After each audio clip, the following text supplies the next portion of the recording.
Chapter 5, Skirmish and Sabotage.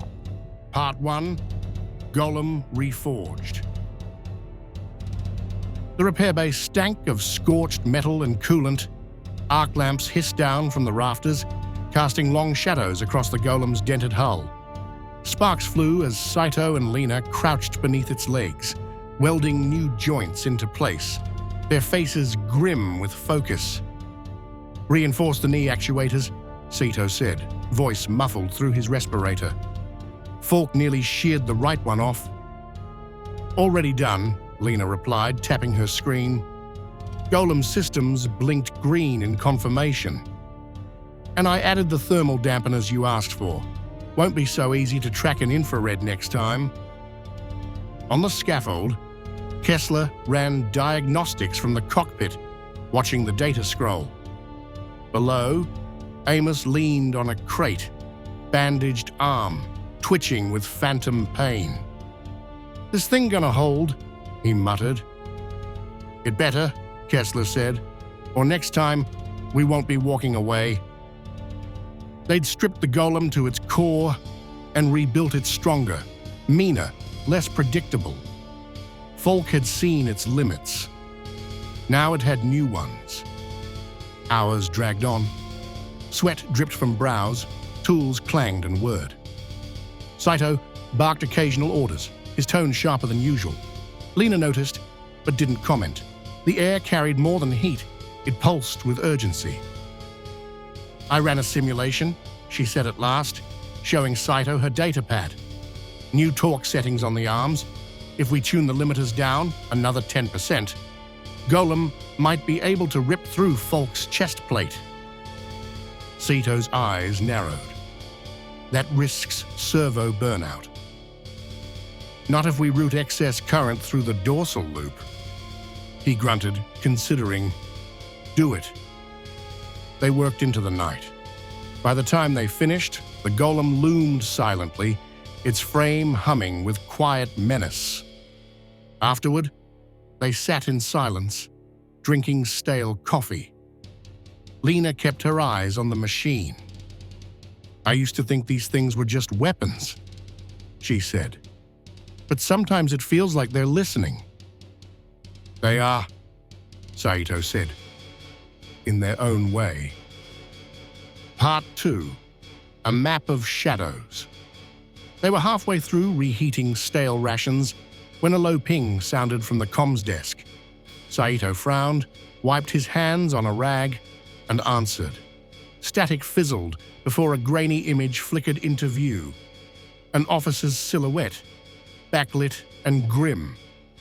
"Convoy crossing, Sector 17. Bridge at Grid Echo 6. Midnight, intercept and disable." "That zone's a death trap," Amos said as the image dissolved. "No cover, no escape." Kessler nodded. "They want us in a fishbowl." "Orders are orders," Saito said flatly. Lena studied the coordinates, lips tight. "They know something, or they want to see if we'll die finding it out." Kessler turned toward the golem. "Maybe they want to see what we'll do when cornered. Maybe this is another kind of test." Amos scowled. "And we're the lab rats." The squad fell quiet. Outside, wind battered the outer walls, like distant artillery. Saito pulled up satellite feed archives from Grid Echo 6. "There's a rusted cargo tram, half collapsed near the west edge. We can set up a vantage point there. Lena, prep the decoy drones." "You think they'll fall for that?" "I don't think," Saito replied. "I just don't plan to die clean." "How many mechs do you think they'll send?" Amos asked. Lena responded before anyone else. "Enough to make sure we can't run. Not enough to make it look obvious." They went over terrain overlays and ammo loadouts. Every minute revealed another flaw in the plan, but no one spoke of refusal. Part 3, Clash at the Chasm. The bridge was a serrated ribbon of steel, spanning a black void. Below, wind howled through the gorge like a mourning choir.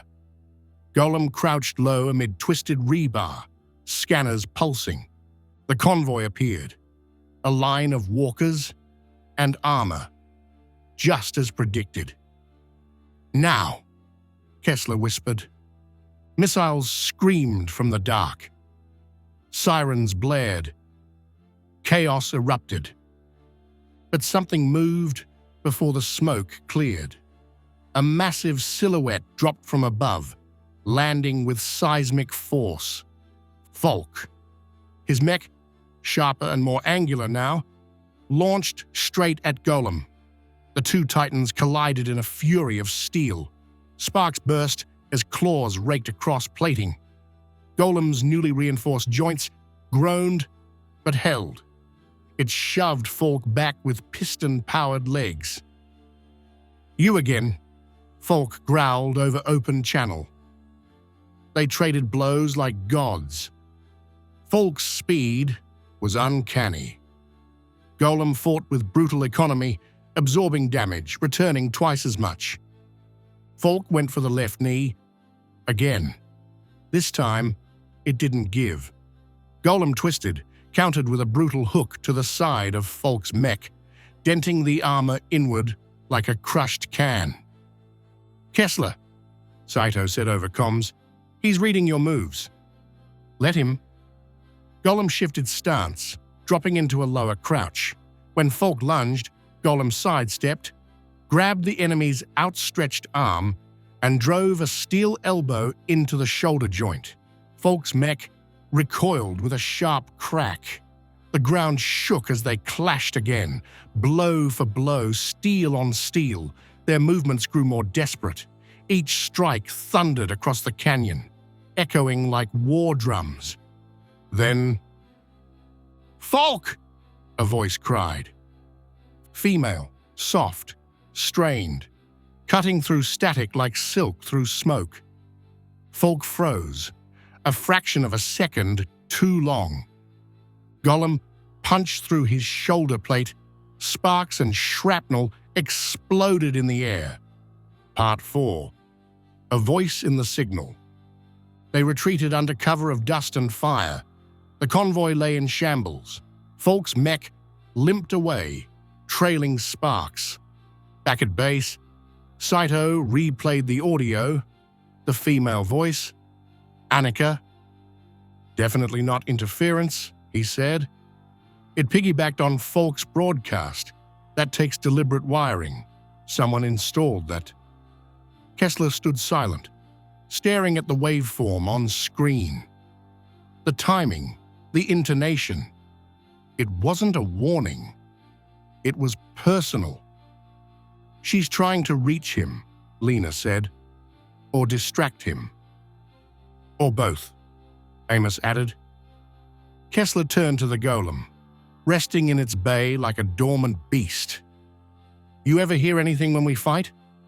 See anything I don't?" The machine said nothing. Saito scrubbed through the signal. "It's not just an audio file. There's emotional layering in the frequencies, artificial or maybe neural. Whoever sent that, they weren't just talking, they were reaching." Lena crossed her arms. "A saboteur with a conscience? Or someone who still believes Falk can be saved?" Kessler muttered. He sat in the darkened corner of the hangar afterward, eyes fixed on the glowing waveform. It pulsed like a heartbeat. Not random, not accidental, like something alive. Part 5. Whispers in the Shell. Saito cracked open Falk's last known signal and traced the anomaly. What he found wasn't just a transmission, it was layered. Subchannel embedded in the neural sync. A second operator voice. "She's in his machine," he said. "Not as a passenger. More like a parasite or a guardian. Hard to tell." "She's trying to guide him," Kessler murmured. "Keep him from going full monster." Amos lit a cigarette. That'd explain the hesitation and why he's not dead. They all stared at the screen where waveforms danced like whispers from a dream. Lena zoomed in on one spike. There's a pulse pattern here. She's syncing with his cortex lag. Whoever she is, she knows Falk better than we do. Kessler approached the golem, resting his hand on the armored hull. "You got someone in there too?" he whispered. "Someone keeping you human?" The lights on the console flickered. Just once. He stood there a long time, listening to the silence. Then quietly, to no one in particular, he added, "Let's hope they stay with us. Because we're going to need them."